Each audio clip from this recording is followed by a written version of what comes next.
Você pode ver 5 planetas apenas com seus olhos: Mercúrio, Vênus, Marte, Júpiter e Saturno. Todos eles aparecem como pontos brilhantes no céu noturno, se você souber onde procurar. Até mesmo Urano, sob condições perfeitas, pode ser que mal consiga ser visto. Mas Netuno, você nunca o veria. Está longe demais, é fraco demais, distante demais. Com uma média de 30 unidades astronômicas do Sol, cerca de 4,5 bilhões de quilômetros, sua imensa distância faz dele o mais externo dos 8 planetas. Na verdade, é o único planeta do nosso sistema solar que foi descoberto antes mesmo de ser visto, e desde então mal o observamos. Agora, com o telescópio espacial James Webb, estamos finalmente vendo Netuno novamente, não em luz visível, mas através do calor e da névoa em comprimentos de onda que nenhum olho humano poderia ver. E o que ele está nos mostrando é estranho. Um planeta mais frio do que jamais registrado. Um sistema de anéis brilhante que ninguém esperava e auroras que se estendem por latitudes de maneiras que não entendemos. Então, o que é esse lugar, realmente? O que está acontecendo em Netuno e por que ainda parece um planeta que mal conhecemos?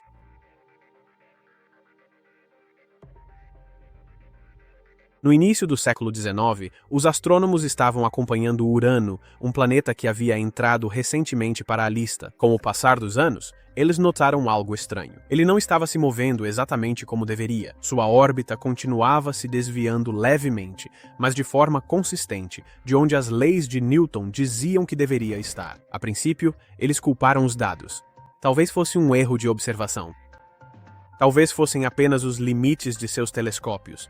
Mas então surgiu Urbain Le Verrier, um matemático que não aceitava a ideia de que o problema estava nos dados. Ele concluiu que o problema não era com Urano. Era com alguma outra coisa puxando Urano, algo que eles ainda não tinham visto. Ele pegou as anomalias e as pequenas discrepâncias na órbita de Urano e as usou para reconstituir a posição do objeto desconhecido, não de forma aproximada, mas precisa. Ele calculou onde no céu esse planeta deveria estar para que os números fizessem sentido. Ele não sabia como era o objeto. Ele não sabia o tamanho dele, apenas que ele tinha que estar lá. Só isso já é impressionante, mas o que aconteceu em seguida foi o que entrou para a história. Ele enviou suas descobertas para Johann Galle, um astrônomo em Berlim. Galle apontou seu telescópio exatamente para onde a matemática indicava, e naquela mesma noite, Netuno foi encontrado. Primeira tentativa, localização exata. Um planeta descoberto não pela visão, mas pela matemática. Isso nunca tinha acontecido antes, e não aconteceu desde então. Netuno é o único planeta que já encontramos sem vê-lo primeiro. Ele se revelou através da gravidade puxando Urano apenas o suficiente para deixar suas impressões digitais. Essa foi a pista, e funcionou. Também vale destacar o que essa descoberta não provocou. Ela não deu início a uma era de exploração de Netuno. Não houve campanhas telescópicas, nem uma súbita onda de atenção. Foi registrado, confirmado e depois, em grande parte, ignorado por mais de um século. Parte do problema era o quão longe Netuno está. É pouco luminoso. Move-se lentamente. Não chama a atenção como Saturno ou Júpiter. A única coisa que tornou Netuno visível foi a matemática, e matemática não brilha. Alguns dias depois de Netuno ser confirmado, os astrônomos encontraram sua maior lua, Tritão, mas nem isso mudou o foco. Netuno continuou em segundo plano. Poucos detalhes, nenhuma missão, nenhum plano, apenas um ponto confirmado na borda do sistema.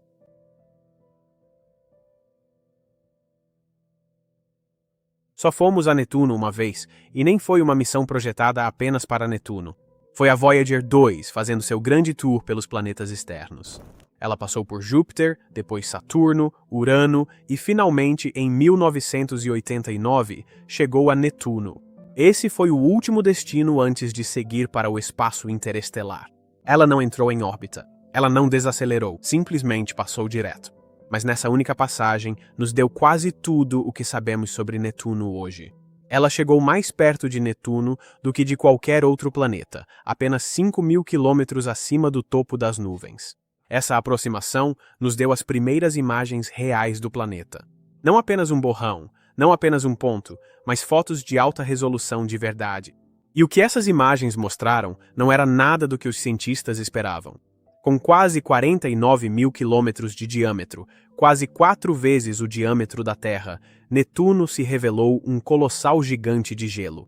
Eles achavam que Netuno seria calmo, frio, distante e provavelmente sem grandes acontecimentos, mas a Voyager viu movimento, ventos rápidos, clima ativo, enormes sistemas girando pela atmosfera.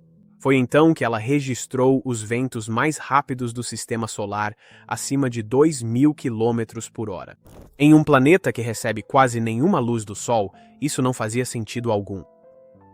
Não era para haver tanta energia atmosférica tão longe do Sol. Algo interno deve estar alimentando isso, mas até hoje ainda não sabemos exatamente como. Ela também encontrou a Grande Mancha Escura. Esse era o destaque de uma tempestade gigantesca, do tamanho da Terra, girando perto do Equador. Um enorme vórtice, quase como a Grande Mancha Vermelha de Júpiter, girando na direção oposta à rotação do planeta. Parecia permanente. Mas quando o Hubble olhou novamente apenas alguns anos depois, ela havia desaparecido.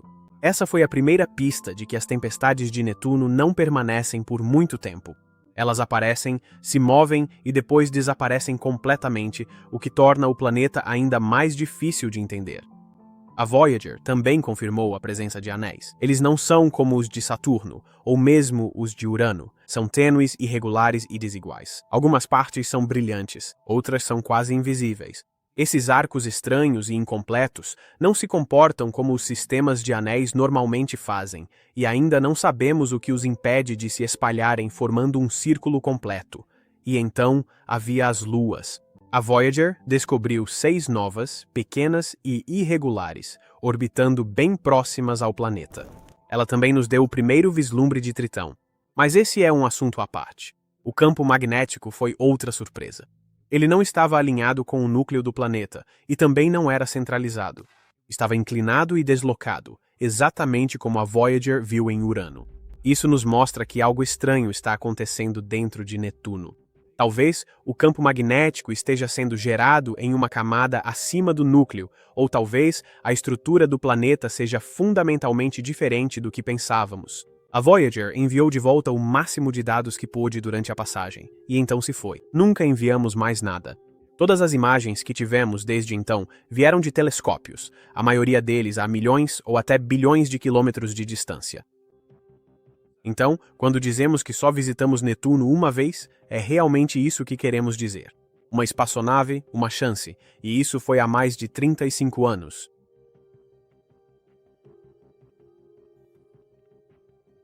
A atmosfera de Netuno é mais extrema do que qualquer coisa que já vimos. Ela tem ventos supersônicos mais rápidos que a velocidade do som, mais rápidos do que qualquer coisa em Júpiter. Embora Netuno receba menos de 1/10 da luz solar que a Terra recebe, de alguma forma, suas nuvens apresentam movimentos mais violentos do que as de qualquer outro planeta. Esse é o enigma. De onde vem a energia? Não vem do Sol, isso é claro. E não se trata apenas de calor residual da formação do planeta.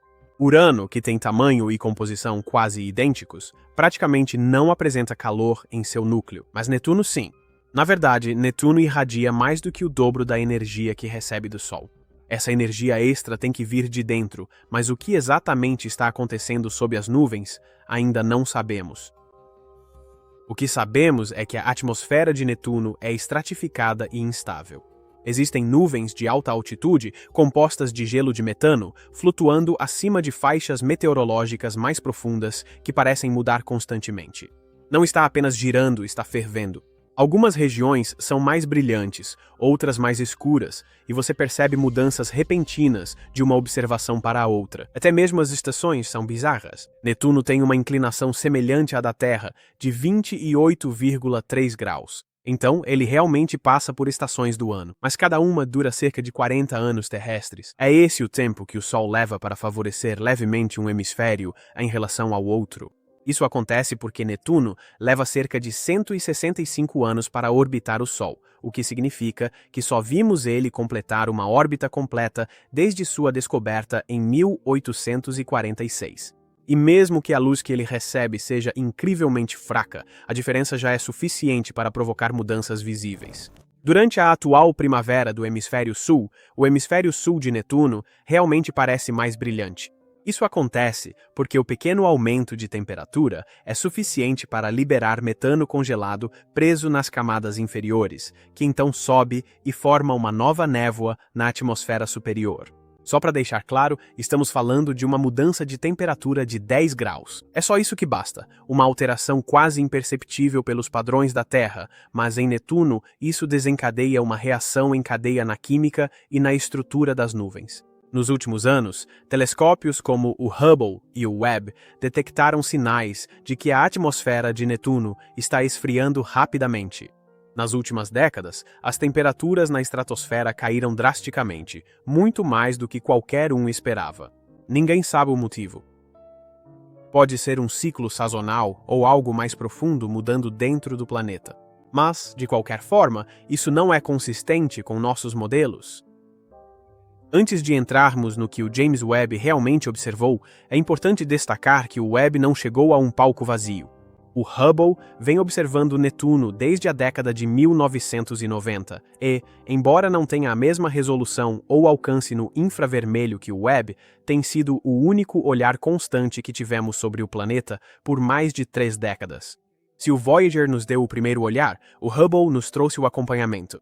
Sua sensibilidade ao ultravioleta atravessa de forma única a névoa para rastrear tempestades tênues, uma capacidade que nenhum outro observatório iguala nos gigantes de gelo. Uma das primeiras coisas que o Hubble percebeu foi que as tempestades de Netuno não pararam depois que o Voyager partiu. Em 1994, ele detectou um novo vórtice escuro no hemisfério norte. Mais tempestades surgiram em 2015, em 2018 e novamente em 2020. Essas também não eram pequenas formações. Eram sistemas enormes e se comportavam de maneira imprevisível. Uma delas chegou a fazer algo incomum. Em vez de se deslocar em direção ao Equador e desaparecer, ela mudou de direção e voltou para o polo. Isso quebrou a tendência esperada e deixou os pesquisadores se perguntando o que realmente estava acontecendo dentro da atmosfera de Netuno. Como Ken Bollinger, analista da Voyager, se maravilhou em 1989. Todo dia, o que você vê é totalmente novo. Mudanças acontecendo o tempo todo. Muito, muito rápido. Esses vórtices podem surgir do cisalhamento entre faixas atmosféricas que se movem em velocidades diferentes, sustentando-se até se afastarem de suas fontes de energia e desaparecerem, assim como as pequenas manchas escuras mudam de tom do escuro para o claro à medida que a Voyager se aproximava. Ela também acompanhou as nuvens brilhantes de curta duração, nuvens de metano em alta altitude que parecem se agrupar ao redor dessas tempestades. Às vezes, elas apareciam antes da formação de um vórtice. Outras vezes, envolviam a tempestade ou surgiam nas bordas. Essas nuvens não eram estáveis. Elas mudavam de forma, brilho e posição em questão de dias. Esse tipo de variabilidade mostrou aos cientistas que a atmosfera mais profunda, a parte que não podemos ver diretamente, estava em constante mudança. Então, em 2013, o Hubble encontrou outra coisa, uma nova lua minúscula com apenas cerca de 34 quilômetros de diâmetro, orbitando logo fora do sistema de anéis. Eles a chamaram de hipocampo. O que a tornava interessante não era apenas o fato de ser pequena, mas que provavelmente havia passado despercebida pela Voyager, o que faz pensar quanto mais ainda está escondido por lá. O Hubble também aprimorou nosso conhecimento sobre as outras luas internas de Netuno, como Naiade e Thalassa. Suas órbitas são inclinadas e ligeiramente deslocadas, quase como se estivessem se entrelaçando em um padrão cronometrado para evitar colisões. Sem um acompanhamento contínuo, esse tipo de movimento teria sido quase impossível de detectar. Mas talvez a descoberta mais importante tenha sido sobre a temperatura de Netuno, não na superfície, mas mais acima, na estratosfera. Usando medições de infravermelho ao longo de quase 2 décadas, o Hubble descobriu que o planeta estava esfriando, e não de forma gradual. De 2003 a 2018, a estratosfera caiu de temperatura em quase 8 graus Celsius. Então, de repente, por volta de 2018, o Polo Sul começou a esquentar. Esse tipo de variação não se encaixa perfeitamente no ciclo sazonal de Netuno. As mudanças aconteceram rápido demais e sem uma causa externa clara. Isso sugere que algo interno, ou algo relacionado à química de Netuno, pode estar impulsionando esses padrões. Mas novamente, sem estarmos lá, estamos apenas supondo. Então, o Hubble não resolveu o mistério de Netuno. Ele só tornou o mistério mais difícil de ignorar. Mostrou que Netuno não estava parado. Aquelas tempestades continuavam se formando e desaparecendo, e que novas luas ainda podiam ser descobertas. A temperatura não seguia as regras. Isso preparou o terreno para o que viria a seguir, porque quando o Webb finalmente apontou seus espelhos para Netuno, não se tratava de obter a primeira imagem. Era sobre finalmente ver como todas aquelas mudanças realmente pareciam sob a névoa.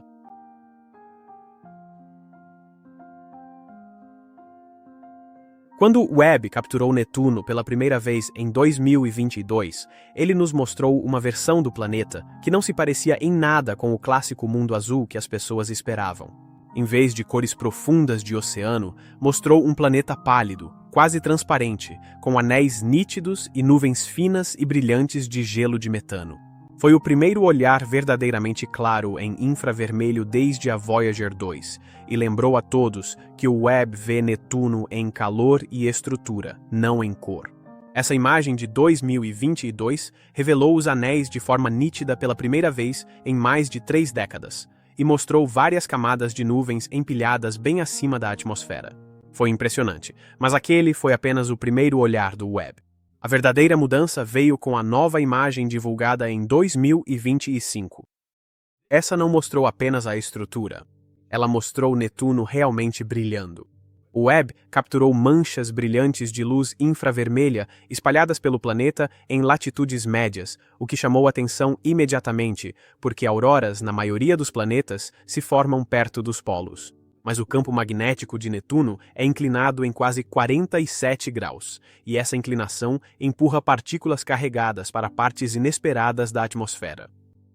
Na imagem de 2025, o Webb flagrou essas regiões se iluminando. Esses não eram detalhes sutis, o brilho era forte, nítido e completamente diferente do que vimos em 2022. Junto com o brilho, os dados espectrais do Webb de 2025 detectaram sinais intensos de H3+, uma molécula que aparece quando partículas carregadas colidem com a alta atmosfera.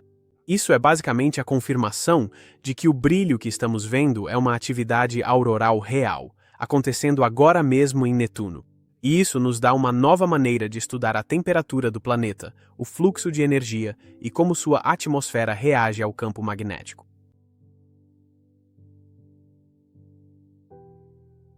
Já enviamos várias missões para Marte. Orbitamos Júpiter e Saturno por anos. Já sobrevoamos Plutão. Já até lançamos uma sonda em Titã. E mesmo assim, Netuno, esse planeta imenso, complexo e misterioso, não recebe visitantes desde 1989. E quanto mais tempo esperamos, mais percebemos o quanto estamos perdendo. Toda vez que um novo telescópio como o Webb é apontado para Netuno, surgem várias novas perguntas. Para realmente entender Netuno, precisamos estar lá, não apenas passar por perto. Precisamos de algo em órbita, observando-o diariamente, vendo como as nuvens se formam, como as tempestades evoluem, como o calor se move através das camadas. Precisamos de instrumentos que possam medir o campo magnético de perto, rastrear partículas nos anéis e talvez até lançar uma sonda na atmosfera para ver até onde vai a turbulência.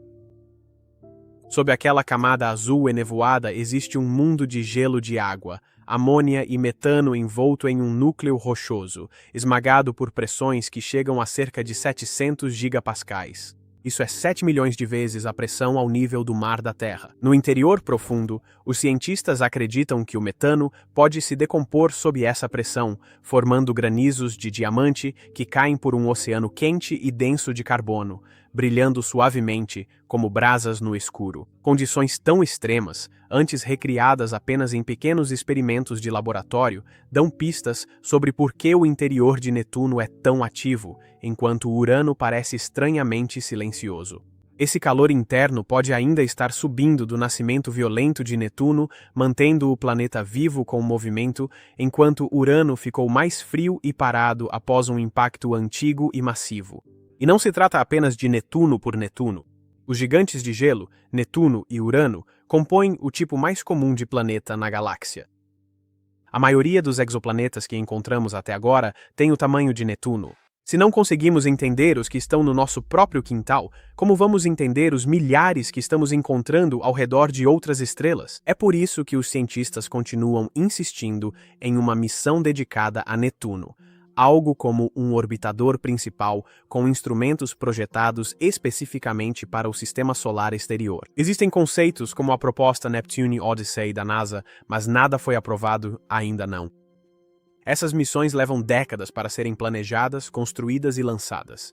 E se não começarmos logo, estaremos aqui daqui a 30 anos ainda nos perguntando como é realmente esse planeta. A China também propôs uma sonda para Netuno, com o objetivo de um possível lançamento em 2033. Se acontecer, ela pode tanto passar por Netuno quanto entrar em órbita, nos dando uma nova visão sobre a atmosfera, os anéis e o campo magnético do planeta. Ela pode até mesmo revelar o que impulsiona as auroras de Netuno ou explicar o comportamento estranho de seus arcos de anéis, descobertas que podem chegar muito antes de a NASA superar seus desafios de financiamento e cronograma. Porque, neste momento, temos apenas dados suficientes para saber que estamos perdendo o quadro completo. Temos um planeta com ventos extremos, tempestades de curta duração, anéis misteriosos, calor interno que não faz sentido, uma lua que parece nem pertencer ali e uma atmosfera que está mudando de maneiras que ninguém consegue explicar totalmente. E ainda estamos observando de longe, do outro lado do sistema solar, como se estivesse tudo bem. Se existe um mundo que merece nossa atenção, não porque seja fácil, não porque seja chamativo, mas porque pode mudar tudo o que pensávamos saber sobre planetas, esse mundo é Netuno. Então, a questão não é se há mais para aprender. A questão é, o que ainda estamos esperando?